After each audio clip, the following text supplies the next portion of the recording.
What's going on, and welcome to a little series I like to call How Fucked Up is Fucked Up. In today's episode, we have Marcus Wesson, a family cult leader based around intertwining with one another.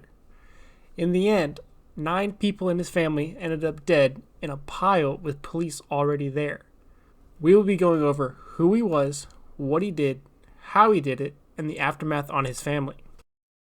Marcus Wesson was born in 1946 in Kansas to Benjamin and Carrie Wesson. His mother was a religious fanatic, and his father was an alcoholic and child abuser who abandoned the family while Wesson was at a young age. The Wessons were members of the Seventh-day Adventist Church, which is distinguished by his observance on Saturday rather than Sunday. He dropped out of high school to join the military, serving as an ambulance driver. After leaving the military, he moved in with a much older woman named Rosemary. Rosemary already had 8 children of her own and had one with Marcus as well. While Marcus was living with Rosemary, he decided to turn his love eye to her 8-year-old daughter Elizabeth. At the age of 8, Marcus told Elizabeth she was already his wife and she was meant for him. This is where we see the first instance of loving, as he would call it. Marcus and Elizabeth would end up getting married by the time she was 15 and he was 27 years old at the time. A couple months after the couple got married, they had their first kid. The two would go on to have 9 more kids by the time Elizabeth turned 26, with one of them dying as an infant. During his many business hours having to parent many kids, he wrote his own version of the Bible in which he claimed that Jesus was a vampire. He made himself the leader of this new religion and made a significant part of it about incest. Wesson was known to say to his children, "If you've seen God, you've seen me." Another one of his so-called famous quotes was, "In incest, one produces the seed of perfection of oneself." He would have 9 kids with his wife Elizabeth, 2 kids with 2 of his daughters, and 3 kids with 3 of his nieces. He was able to control everyone through fear and violence. The girls and boys would always be separated. The girls were not even allowed to speak to their own mother. Marcus did this because he didn't want the girls to have sexual feelings for other men. This included their brothers and nephews.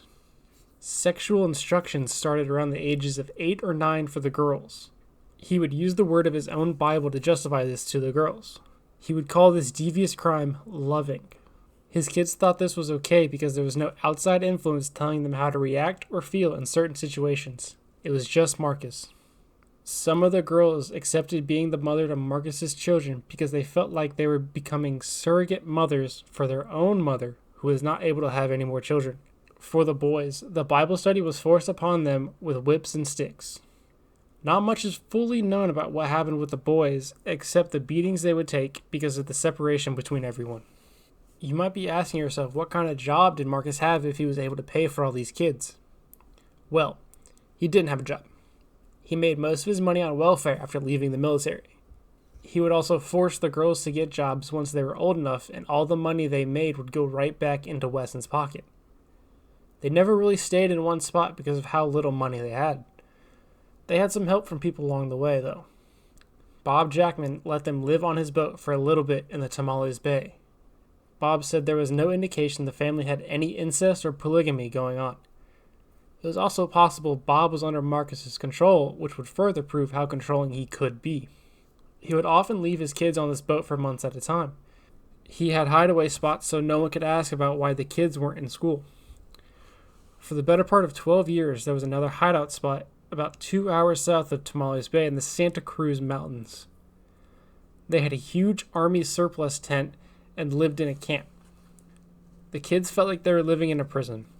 They stated the times being very depressing and feeling hopeless all the time because of the constant moving. Marcus and his family would travel around to the different places in their big, old, yellow school bus. Marcus took inspiration for his cult from what happened in Waco.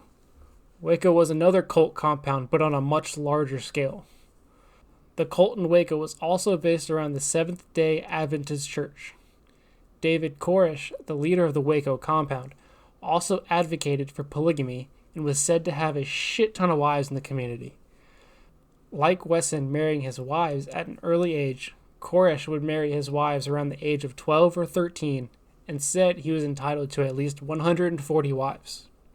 In the end, the compound was burned to the ground after a 51-day standoff between the Davidians and the FBI. The fire burning everything down has left people to believe the fire was started deliberately inside the compound, which led to 76 people dead. On March 12, 2004, two of Marcus's daughters who ran away came back to get their children from him. Marcus refused to give up his daughter's children, which caused a fight out in the yard. The neighbors heard this fight and decided to call the police. When the police got to the house, they had no idea what they were in for. Once the police arrived, Marcus was very helpful and wanting to resolve the situation, probably because he didn't want the police to know he was running an incestuous cult inside of his house. Marcus decided to slip back into the house at some point while talking to the police, and when he went back into the house, the details get a little conflicting and unknown. He came back outside in a very calm mood and had blood on his shirt. This got the police really concerned, so they instantly put him in handcuffs and went inside the house. They found the most brutal thing they could find, just a pile of bodies. There were a total of 9 victims in this pile, with ages ranging from 1 year to 25 years of age. All of the kids were shot in the eye with a .22 caliber pistol, and they were all still warm, indicating this happened very recently. Marcus was instantly arrested right after this finding. Some neighbors have said they heard gunshots go off, but the police who were at the door said they did not hear anything. The gun used was found right next to the pile, and the only person's DNA on the gun was the oldest daughter's, who was also killed. During the trial, the defense for Marcus was all about his daughter being the one to shoot each of them and then taking her own life. The prosecution's theory was all about him having so much control over his family that he forced the daughter into a murder pact. One of the surviving daughters had come out saying there was a murder pact between the family, but there was nothing set in stone. Marcus had previously bought 12 coffins from a local store he would go to a lot. He told the woman who sold him the coffins that he was going to use them to repair his houseboat.